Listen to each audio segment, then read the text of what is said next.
नमस्कार माताएं एवं बहनों, आज की वीडियो में हम बात करेंगे। एक बार भगवान शिव कैलाश पर्वत पर बैठे थे तो माता पार्वती भगवान शिव से मिलने के लिए जाती है और कहने लगती है, प्रभु जब मैं आपसे मिलने के लिए आ रही थी तो मेरी नजर मृत्यु लोक पर पड़ी। वहां मैं क्या देखा कि 3 स्त्रियां जो आपस में सहेली थी, उनमें से 2 स्त्रियों विधवा होकर के दुखी जीवन की रही थी, जबकि एक स्त्री सुहागन होकर के अपने पति के साथ सुखी जीवन की रही थी। प्रभु यह बात मेरी समझ में नहीं आई, इसलिए मेरे मन में 3 प्रश्न गूंजने लगे। अब मैं आपसे यह चाहती हूँ कि आप मेरे तीनों प्रश्नों के उत्तर देकर के मुझे संतुष्ट करने की कृपा करें। मित्रों, इस प्रकार माता पार्वती की बात को सुनकर के भगवान शिव कहते हैं, पार्वती तो मुझे अपने तीनों प्रश्न बताओ, मैं तुम्हें तुम्हारे प्रश्नों के उत्तर देकर के पूरी तरह संतुष्ट करने का प्रयास करूँगा। अब माता पार्वती कहती है,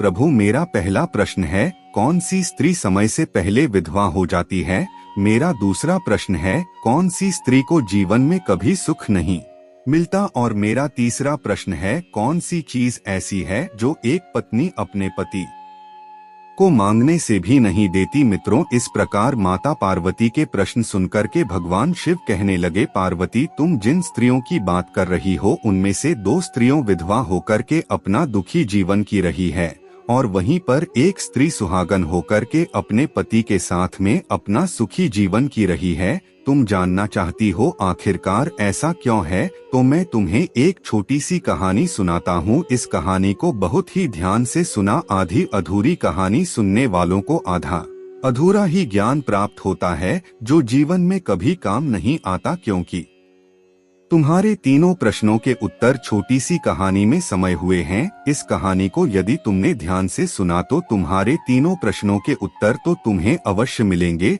और तुम्हें संतुष्टि प्राप्त होगी। मित्रों, माता पार्वती रहती है, प्रभु मैं आपकी बात से सहमत हूँ, आप कहानी शुरू करो, मैं कहानी को पूरी मन से सुनूंगी और जब तक आप कहानी बोलेंगे तब तक मेरा मन किसी दूसरे स्थान पर नहीं जाएगा। तो मित्रों, कहानी शुरू करने से पहले मेरी आप सभी से अनुरोध है, इस कहानी को अंत तक एक बार पूरा जरूर सुनना। और हाँ मित्रों, हमारे वीडियो को लाइक कर और हमारी महायोग टीवी चैनल को सब्सक्राइब जरूर करना। दोस्तों, कमेंट में ओम नमः शिवाय लिखना बिल्कुल भी ना भूले और साथ में इस वीडियो को माता एवं बहनों के साथ अवश्य ही शेयर करें। मित्रों, तो आइए जानते हैं भगवान शिव और माता पार्वती की कहानी। मित्रों, भगवान शिव कहते हैं, पार्वती सबसे पहले मैं तुम्हें उसे स्त्री की कहानी सुनाता हूँ जो सुहागन बनाकर के सुखी जीवन की रही है। देखो, जिस सुहागन स्त्री की तुम बात कर रही हो उसे सुहागन स्त्री एक राजा के नौकर की पत्नी है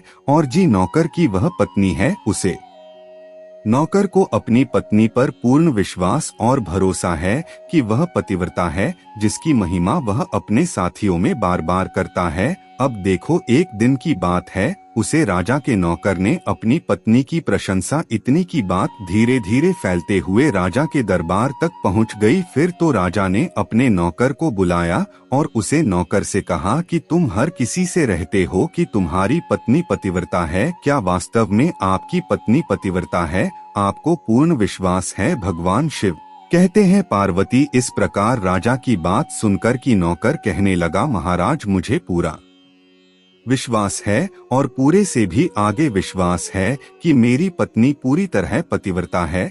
अब इस समय पर राजा का महामंत्री कहाँ लगता है, यदि मैं तेरी पत्नी का पतिव्रत धर्म खंडित कर दूं तो तुझे क्या सजा मिलनी चाहिए? फिर तो नौकर ने कहा, यदि तुम मेरी पत्नी का पतिव्रत धर्म खंडित कर देते हो तो महाराज मुझे फांसी लगा देना। अब उधर वह राजा का नौकर भी मंत्री से कहता है, यदि महाराज यह मेरी पत्नी का पतिव्रत धर्म खंडित नहीं कर पाए तो इनको सजा क्या मिलनी चाहिए? तो राजा ने कहा कि मंत्री को भी फांसी की सजा दी जाएगी। भगवान शिव कहते हैं, पार्वती इस प्रकार मंत्री ने स्वीकार कर लिया और नौकर से पूछा कि क्या वस्तु लाऊं जिसे तू माने कि मैं तेरी पत्नी का धर्म खंडित करने में सफल हुआ। तो नौकर ने कहा, मंत्री, यदि तुम मेरे घर से जाकर के मेरे विवाह के समय पर मुझे एक पका मिला था और एक कतार मिली थी जो दूल्हे को देते हैं, वह मेरी पत्नी ने बहुत ही संभाल कर रखी है, जो सुहाग की निशानी मानी जाती है।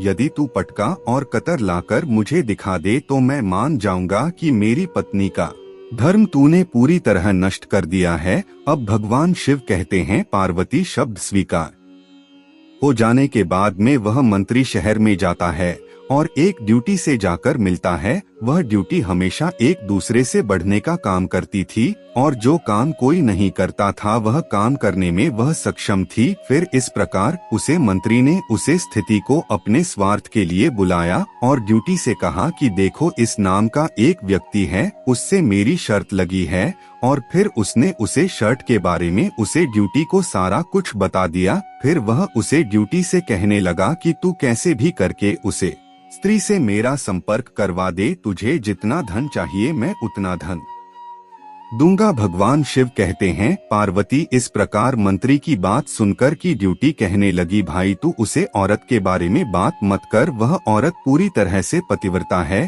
तेरी और झुकेगी भी नहीं और तेरी शक्ल भी नहीं दिखेगी और उनके परिवार के व्यक्ति भी खूंखार है, तेरी खाल उतार लेंगे। तो मंत्री कहने लगा, ठीक है, यदि तू मेरा उससे संपर्क नहीं करवा सकती है तो एक काम कर दे, उसके घर से जाकर के पका और कतर चुरा कर ला दे और उसकी पत्नी के गुप्तांग के पास में यदि कोई चिन्ह हो तो वह चिन्ह भी मुझे देख करके बता दे, फिर मैं तुझे मुँह मांगा इनाम दूंगा। भगवान शिव कहते हैं, पार्वती यह बात द्वितीय की समझ में आ गई। उसने कहा, ठीक है, मैं तुम्हारा काम अवश्य करूंगी। नौकर शहर में रहता था, ड्यूटी नौकर के घर जाती है, उसकी पत्नी से जाकर बोलता है, बेटी मैं तेरी पति की हुआ हूँ, मैं कई वर्षों के बाद आई हूँ। फिर उसे स्त्री ने कहा, और बुआ जी मैंने आपको पहले कभी देखा नहीं इसलिए पहचान नहीं पाई। और इस प्रकार उसे ड्यूटी को उसे नौकर की पतिव्रता स्त्री ने बहुत बड़ा सम्मान दिया,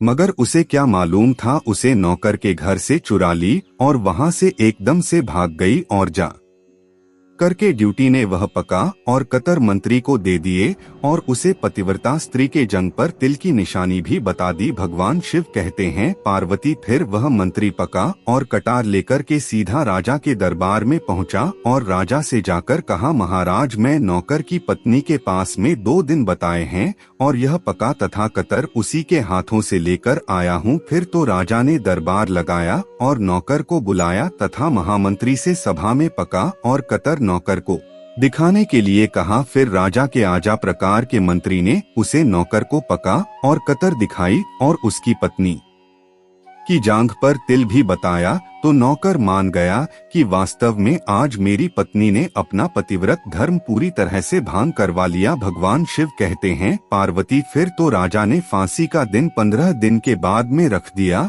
और कहा कि नौकर को 15 दिन के बाद में फांसी पर चढ़ाया जाएगा। और इस प्रकार से नौकर से उसकी अंतिम इच्छा पूछी तो नौकर ने कहा कि मैं अपनी पत्नी से अंतिम बार मिलना चाहता हूँ। भगवान शिव कहते हैं, पार्वती इस प्रकार राजा ने उसे नौकर को आगे दे दी। ठीक है, तुम अपनी पत्नी से मिल सकते हो। फिर नौकर अपने घर गया और अपनी पत्नी से कहा कि आपने मेरे साथ में बहुत बड़ा विश्वासघात किया। मैंने आपके विश्वास पर मंत्री से ऐसी शर्त लगाई थी कि राजा के दरबार में राजा के सामने मैंने कहा था कि मेरी पत्नी का पतिव्रत धर्म कोई नष्ट कर दे तो मुझे फांसी लगा देना। अब मुझे 15 दिन के बाद में फांसी लगा दी जाएगी। मेरे साथ विश्वासघात करके तुमने ठीक नहीं किया। भगवान शिव कहते हैं, पार्वती उसे पतिव्रता स्त्री ने अपने नौकर पति को सारी बात बताई, मगर उसे विश्वास नहीं हुआ और पुनः वह राजा के दरबार में पहुंच गया।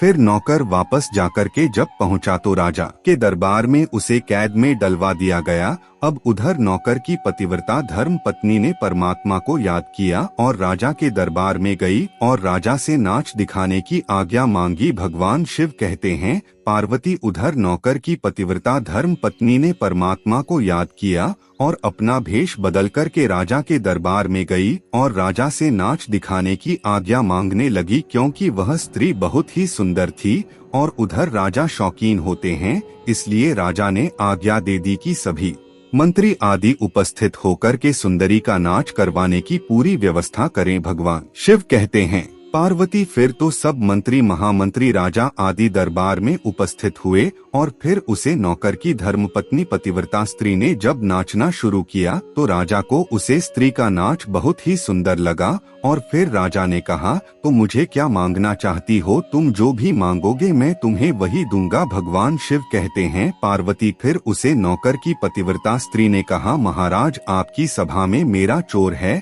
जिसने मेरे रुपए लिए थे मगर आज तक वापस नहीं दिए, उसे फांसी की सजा दे दीजिए। अब राजा ने कहा, ठीक है, बताओ मेरे दरबार में तुम्हारा चोर कौन है, उसका नाम क्या है, मैं उसको फांसी की सजा अवश्य दूंगा। भगवान शिव कहते हैं, पार्वती फिर उसे नौकर की पतिव्रता स्त्री ने कहा, महाराज आपका मंत्री मेरा चोर है, आप इनको फांसी की सजा अवश्य दें। अब उधर जैसे ही मंत्री ने सुना कि यह सुंदरी मुझे अपना कर बता रही है तो मंत्री कहने लगा, महाराज मैं कसम खाकर कहता हूँ कि मैं इसका कभी कुछ नहीं चुराया है, मैंने इसे आज तक कभी देखा ही नहीं है, तो मैं इसकी चोरी कैसे कर सकता हूँ, मैं आज तक इसकी शक्ल ही नहीं देखी है। अब भगवान शिव कहते हैं, पार्वती जैसे ही मंत्री ने कहा कि मैं इस सुंदरी की आज तक शक्ल ही नहीं देखी है तो वह सुंदरी कहने लगी, महाराज यदि यह मंत्री मुझे जानता नहीं है तो आप इससे यह पूछे कि यह पका और कतर कहाँ से लाया था, मैं उसे नौकर की पत्नी हूँ जो आपके यहाँ पर नौकरी करता है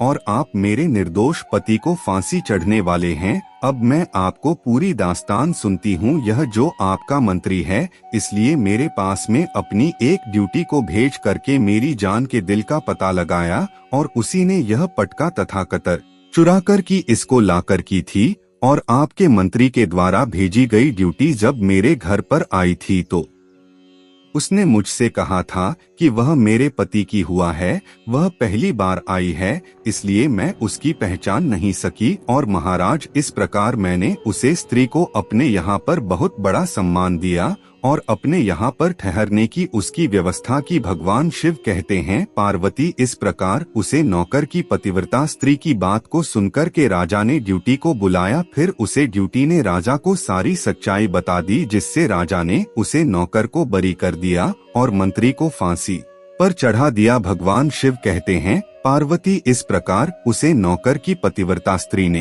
अंत में राजा से कहा, महाराज मैं अपने पति से बहुत प्यार करती हूँ, मैं एक चरित्रवान स्त्री हूँ, कभी भी मैं अपने पति का नाम तक अपने मुंह से नहीं लेती। अब भगवान शिव कहते हैं, पार्वती मेरी कहानी पूरी होती है, अब तुम अपने तीनों प्रश्नों के उत्तर क्रमवार सुनो। तुम्हारा पहला प्रश्न था, कौन सी स्त्री समय से पहले विधवा हो जाती है? तो जो स्त्रियां अपने पति का नाम लेती है वह समय से पहले विधवा हो जाती है, क्योंकि पति का नाम लेने से पति की उम्र कम हो जाती है और समय से पहले ही उनके पति की मृत्यु हो जाती है। ऐसी स्त्रियां जो अपने पति का नाम लेती है उसे समय से पहले ही विधवा होकर के एक दुखी जीवन जीती है। बस यही राज की बात है कि तुम जिन 3 सहेलियों की बातें कर रही थी उनमें से 2 विधवा थी और एक यह नौकर की पत्नी थी जो पतिव्रता स्त्री थी। यह पतिव्रता कभी भी अपने पति का नाम मुंह से नहीं लेती थी। उधर वह 2 स्त्रियों जो विधवा होकर के जीवन दुखी जी रही है वह हमेशा अपने पति का नाम लेकर ही बुलाती थी, जिसकी वजह से उनके पति की उम्र कम हुई और फिर वह दोनों स्त्रियां समय से पहले ही विधवा हो गई और आज वह दुखी जीवन की रही है। इसलिए कभी भी स्त्री को अपने पति का नाम अपने मुंह से नहीं लेना चाहिए। अब तुम्हारा दूसरा प्रश्न था कि कौन सी स्त्री को जीवन में कभी सुख नहीं मिलता, तो समझ लो जो स्त्रियां अपने पति की बिना अनुमति के किसी तीर्थ स्थान या उत्सव में जाती है उनके जीवन में कभी सुख नहीं आता। ऐसी स्त्रियां जीवन पर दुखी रहती है और उन्हें पति का कभी प्रेम नहीं मिलता। अब भगवान शिव कहते हैं, पार्वती तुम्हारा तीसरा प्रश्न था कि ऐसी कौन सी चीज है जो एक पत्नी अपने पति को मांगने से भी नहीं देती, तो समझ लो वह चीज गली है। एक चरित्रवान स्त्री कभी अपने पति को गाली नहीं दे सकती और जो स्त्री गाली देती है वह स्त्री कभी चरित्रवान नहीं होती, और ऐसी स्त्री जीवन भर रोती है, उसके जीवन में कभी सुखी घड़ी नहीं आती, और समय से पहले ही ऐसी स्त्री विधवा हो जाती है। यह जानकारी आपको कैसी लगी कमेंट करके जरूर बताएं, और इस वीडियो को ज्यादा से ज्यादा हर एक भारतीय नागरिक तक एवं भारतीय नागरिक जो माताएं बहनें होती हैं उन तक इस वीडियो को जरूर शेयर करें, जिससे कि भारत की परंपरा एवं जो पुरानी बातें होती हैं वह हर एक माता बहन को याद खोले चाहिए। और हमारी महायोग टीवी चैनल को अवश्य ही सब्सक्राइब करें, क्योंकि इतनी ज्ञानवर्धक जानकारी फ्री माध्यम से हम आपके लिए लेकर आते हैं। धन्यवाद। साथ में कमेंट बॉक्स में चाहे भगवान विष्णु हरि अवश्य ही रखें।